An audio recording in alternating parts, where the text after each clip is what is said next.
Solidarity forever, for the union makes us strong. We shall never be divided. We shall never be. To investigate anyone on the university, please go ahead as soon as yesterday. It is about the EAC, not because of its core mandate, which is teaching and research.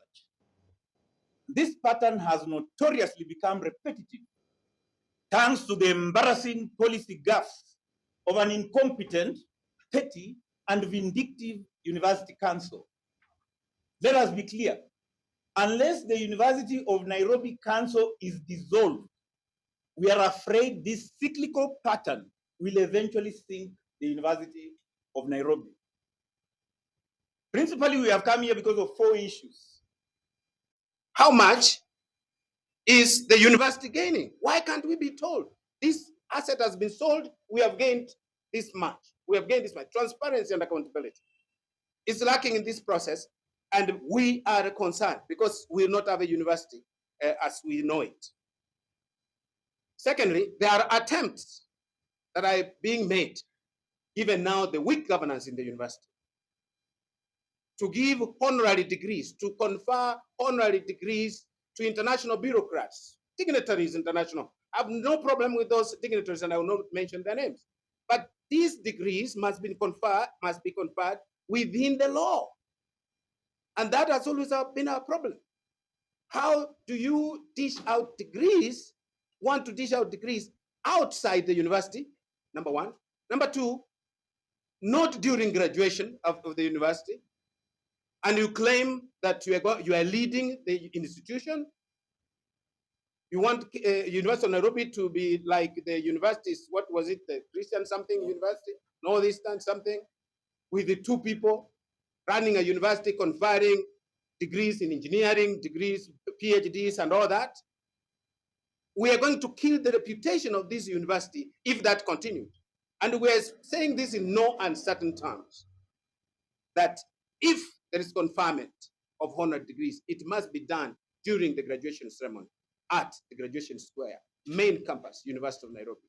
That is what we know should happen, and that is what is in our statutes and in the laws of this land. Otherwise, we have been infiltrated as a university by people who are self-interested. They're creating relationships. They're promoting their own friends. Let them have their friendship, but it must be done within the law. Thirdly, number 1, the revocation of Professor Okoa Anangwe as the council chair. Here is for context. On 21st of February 2025, the Cabinet Secretary, Ministry of Education, in a Gazette notice number 1957, thankfully revoked the very unfit, unprofessional, bumbling council chair of the University of Nairobi. The term of Professor Anangwe has been remarkable in its disastrous policy goofs. The university has bled. The toxicity has increased. The morale has tumbled. And our ranking as a respectable institution has tanked. The university breathed a sigh of relief, but only for 5 days. That temporary relief that was granted to Professor Okoa by the courts on 26th of February 2025 saw even a more bizarre spectacle. Right in the precincts of High Court, 4 assembled students, 1 lecturer, Professor Okoa Anangwe, they took to the press and they started riling at his own appointing authority, the Cabinet Secretary, for revoking his appointment. He lashed out at imaginary enemies. In fact, even bold-faced lying that he's a founder member of UASU. Now, I want it to go on record, for the record. Professor Okoa Anangwe was never a founder member of UASU. In fact, his call to public duty was a pity appointment by the late former President Daniel Moi, who later also fired him on allegations of corruption. We as UASU are very clear in our assertion that Professor Okoa should not be allowed to collapse the university. Will not stop, or it will not waver the resolve of UASU. The issue of this, the University of Nairobi has thrived for decades. It has a robust academic community, and it will most certainly weather the current storms. And in the loudest possible decibel, I reiterate that UASU is here to stay, and Dr. Maloba Wekesa is here to stay. For the record, I will continue also serving in my duty as the chapter secretary of UASU with even more resolve and with even more favor. Solidarity forever. Solidarity. Number 3, elections of deans. The University of Nairobi has for a long time had a tradition chiseled into its statutes regarding how academic staff members choose who becomes the administrative and academic head of each faculty. We have been having this as elections, and it has been routine. And it has been done for the sake of succession planning. Our leadership structure has always renewed itself through that kind of election program. Interference from the University Council was unheard of. That is until Professor Anangwe showed up. First, Professor Anangwe called an outgoing dean. This is on record. He called an outgoing dean in the Faculty of Business and Management Sciences.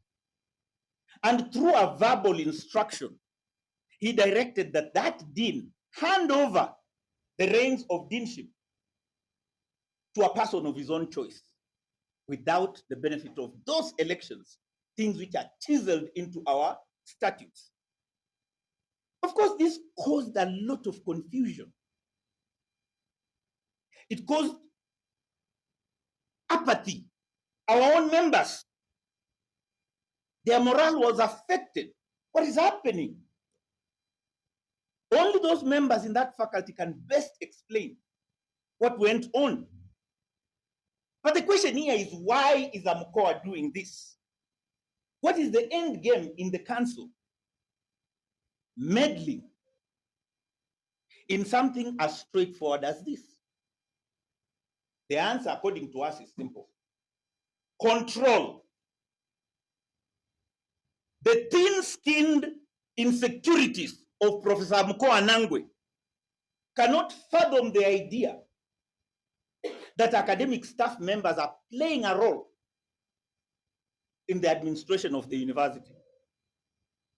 We are therefore demanding then that the election of the dean in the Faculty of Business and Management Sciences be put back on track as was expected.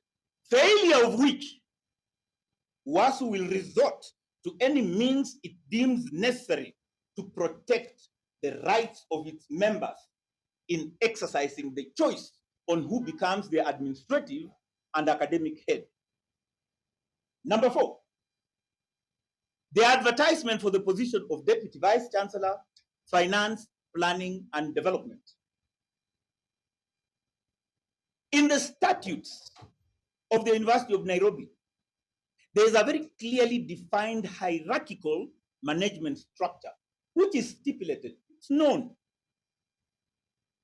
In the interest of good governance, we as UASU have insisted that it is actually needful that the DVC, therefore, Finance, Planning, and Development, that position needs to be advertised because we want to strengthen the governance structure of the university.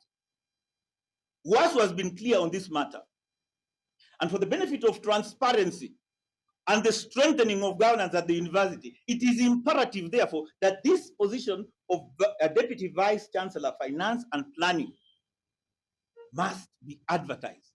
This is part of the reason the council has made sure that this position is not advertised. Because with such a weak governance situation at the university, it gives them leeway to interfere in the daily operations of the university. And we believe that this management chaos being created is deliberate by the council so that it continues exercising an operational attitude within the university.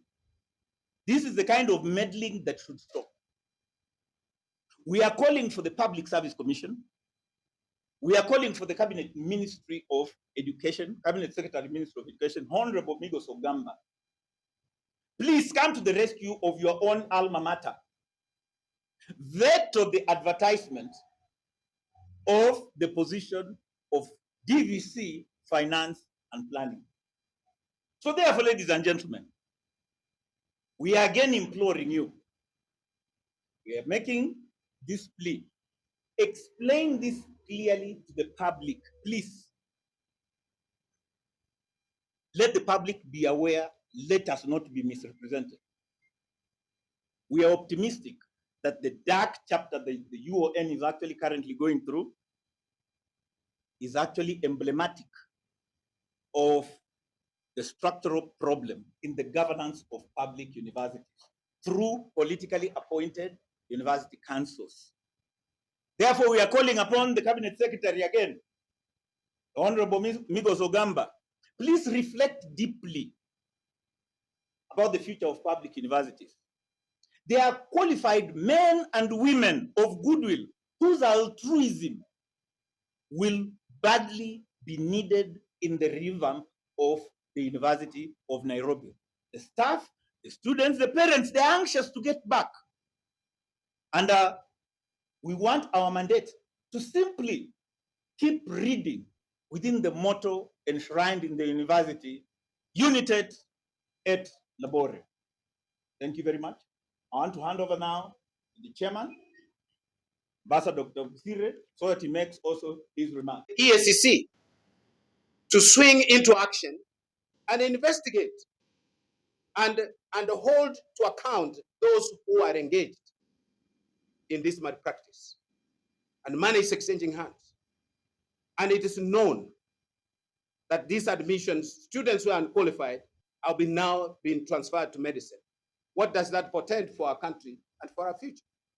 We're going to have doctors who are not qualified to teach, to treat. It's a danger to the lives of people in this country. So it's important that the ministry and the EACC move in quickly and check these things and ensure that these malpractices stop. And all this is done is a cartel that has invaded the university. They want to exploit every opportunity, including bringing their own children who are not qualified into the School of Medicine. There is still a delay in the implementation of retirement age, which actually is in the CBA that we signed in November, on November 23rd last year, 2024. Councils were represented, government was represented, SRC was represented, and the CBA has been implemented partially. The financial part is under implementation. Already people have been paid and the salaries have been increased as it is in that CBA. However, the University of Nairobi Council, has refused to implement the retirement age. We agreed that teaching staff should retire at 74. And they're keeping this under the desk because of their self-interest. They want certain professors to leave, then they implement it later. Yet, we have a shortage of professors. We have a shortage of lecturers. And our members are, carrying heavy loads. You're supposed to teach 3 courses in a semester. We teach even up to 6. How can we be efficient? If we want to train, give the best to our country, then this situation must change. And we are calling upon the council to implement the retirement age clause in our CBA immediately, or else the national office is going to give a strike notice. And we have already requested the National Secretary General